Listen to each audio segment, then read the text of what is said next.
Hi, I'm Sam, the pedicurist, and this is my client, Sir Gia, and I'm gonna do a foot care service for him. Let's start. Here are the materials I will use: towel, pumice stone, lotion, nail cutter, pusher, cuticle remover, nail file, and nail brush. First, prepare a foot basin with warm soapy water to soak and clean the feet. Scrub the feet using a pumice stone to remove dirt.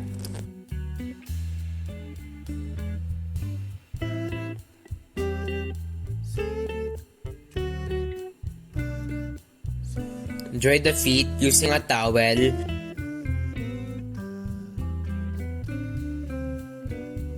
and moisturize it using lotion.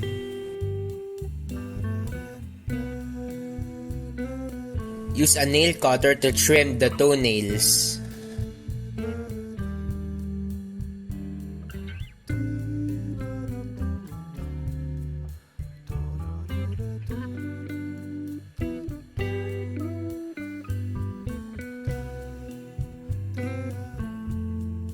Use a nail file to shape and smoothen the nail edges.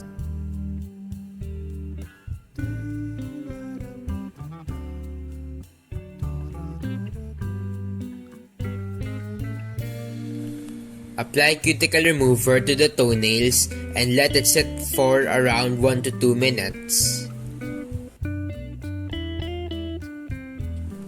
Use a cuticle pusher to gently push back the cuticles.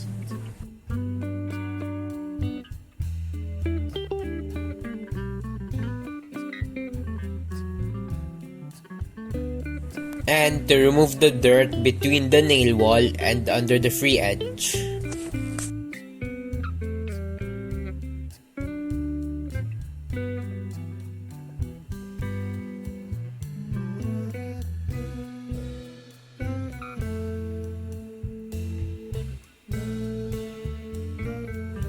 Use a nail brush to cleanse the area around the toenails.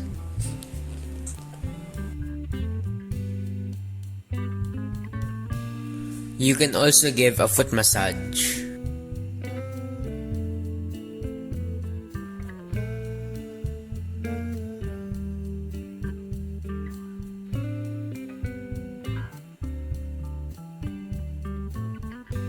It's done, sir. Nice job.